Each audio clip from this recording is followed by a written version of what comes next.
Assalamualaikum warahmatullahi wabarakatuh. Izinkan memperkenalkan diri, nama saya Sri Kurniati dengan NIM 14022000018. Di sini saya akan mempresentasikan hasil dari materi saya, yaitu etika dalam keamanan aplikasi web dan API. Pendahuluan, 215 juta lebih pengguna internet di Indonesia pada tahun 2024.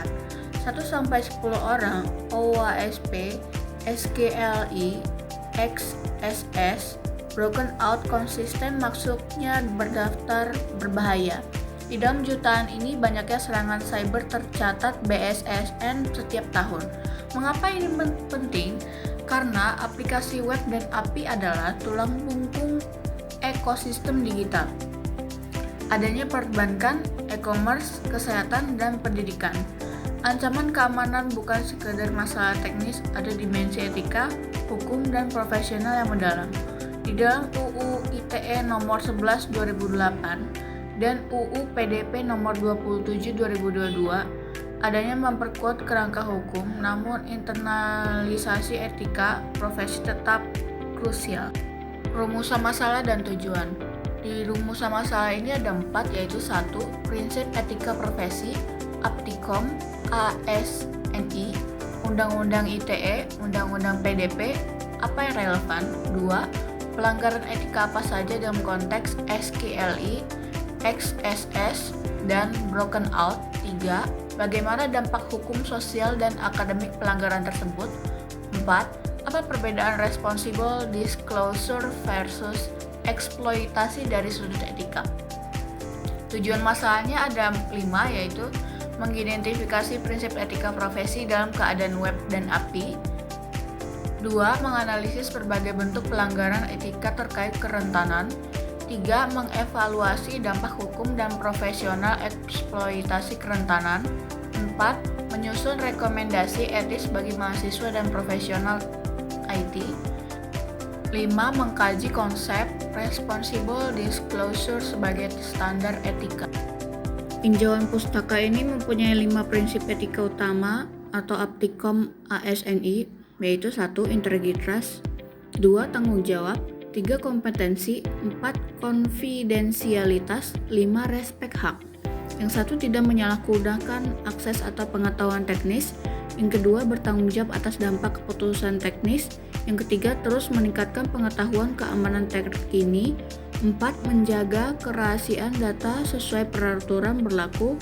5. Menghormati hak privasi dan keamanan pengguna. Di dalam Undang-Undang ITE nomor 11 2008 ada 3 pasal, yaitu 1. Pasal 30 larangan akses sistem tanpa hak. 2. Pasal 32 larangan merusak sistem elektronik. 3. Pasal 35 larangan manipulasi data elektronik.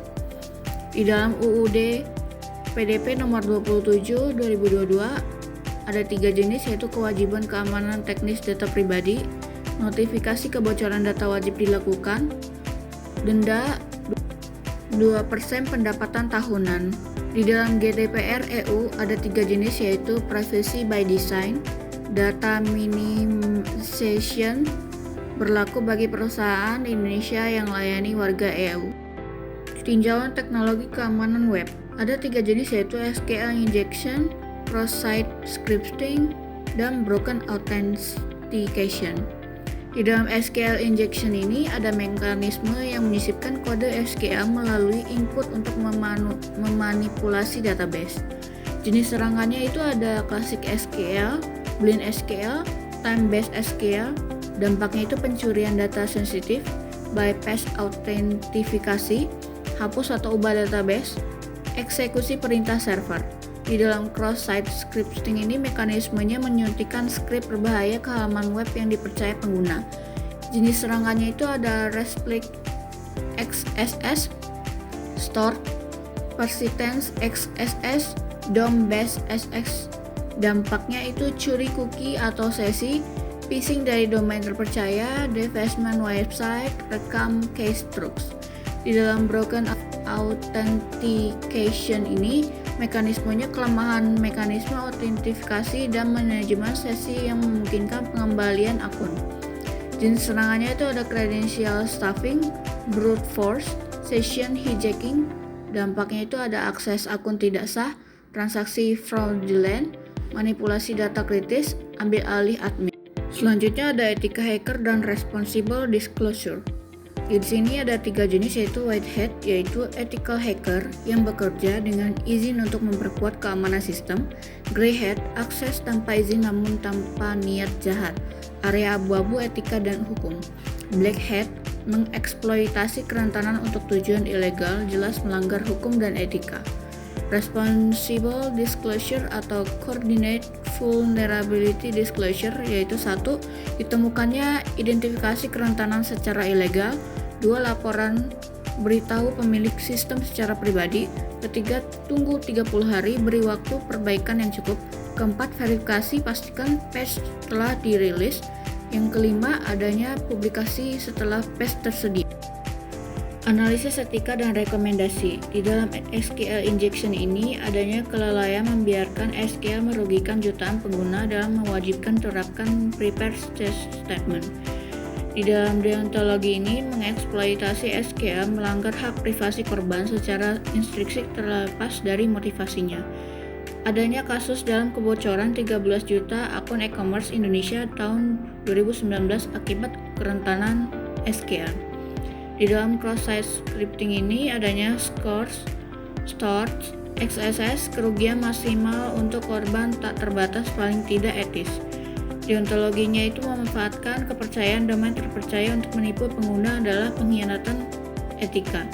Adanya kasus LMS kampus rentan XSS pilihan etis yang melaporkan ke pengelola bukan eksploitasi nilai. Broken authentication ini sistem kritis bank media tanpa MFA, resikonya itu kerugian jiwa dan finansial masif. Deontologinya itu tidak mengimplementasikan rate limiting dan deteksi anomali, pelanggaran prinsip tanggung jawab. Kasusnya itu credential stuffing efektif karena reuse password, pengembang wajib terapkan proteksi. Selanjutnya ada rekomendasi praktis pengembang, yaitu pencegahan SQL injection, yaitu 1. Prepare statement dan prepare trace. 2. Gunakan ORM Hibernate, Django ORM Equilibrium.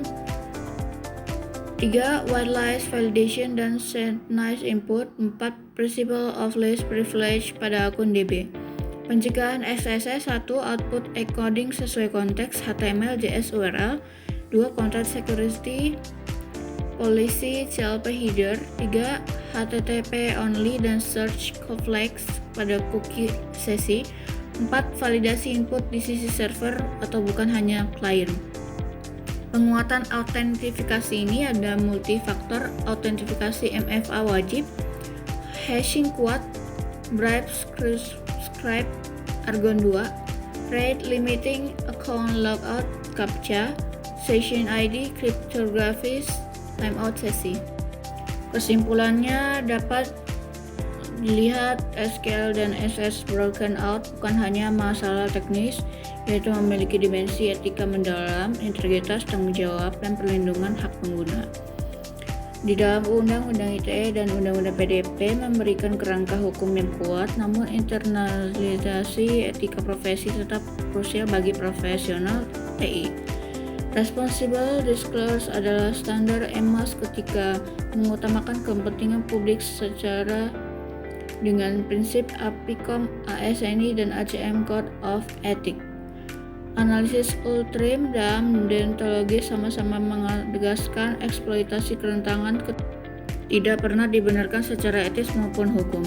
Tanggung jawab etis bersifat bersama. Pengembang organisasi dan profesional keamanan harus berkolaborasi membangun ekosistem digital yang aman.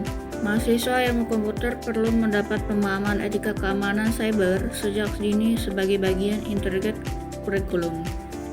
Sekian dari presentasi saya, mohon maaf jika ada salah kata. Terima kasih.